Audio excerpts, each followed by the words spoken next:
For a handstand kick-up, there are a few important things you should be doing to get more consistency in your handstand kick-ups, and so also a greater chance of standing within the first few tries you do it.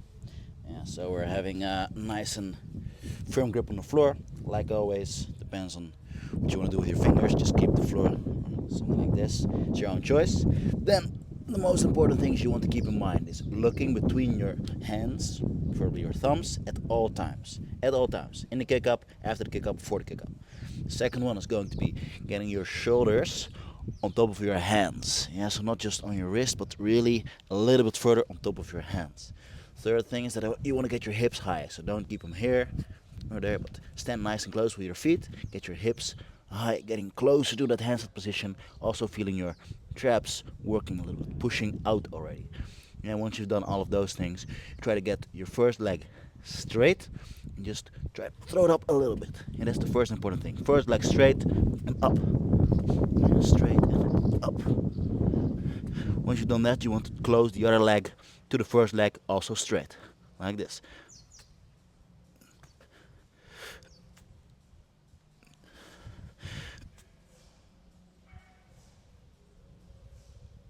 Keep everything straight.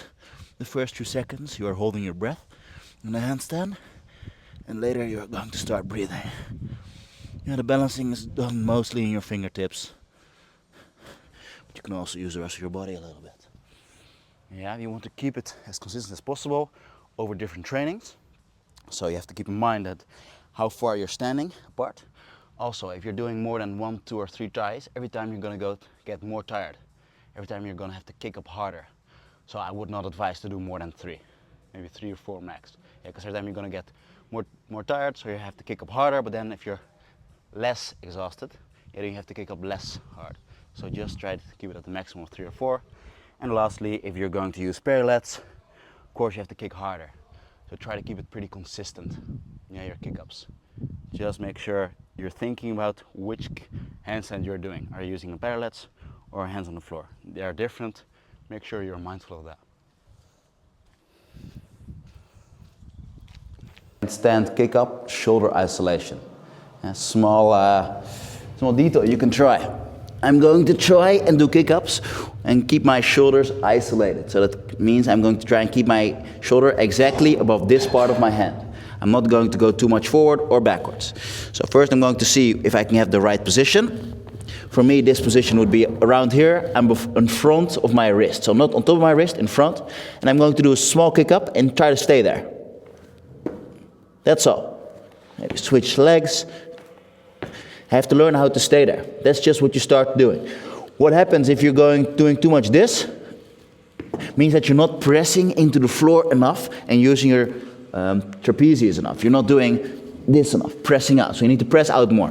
What happens if this keeps happening? Yeah, you're not leaning over enough. So you need a balance of leaning over and also pressing out. Then you can stay in the middle. And then you keep trying, going higher and higher. But every kick up, keep it like that.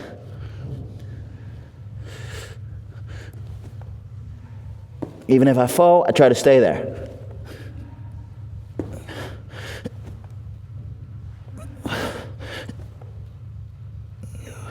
In the entire time, every kick up, minimal movement in the shoulders. Oh. Try to, of course, never fall. You kick up the first 3 kick ups. You can never fall then. Third one possible, first 2 always too weak.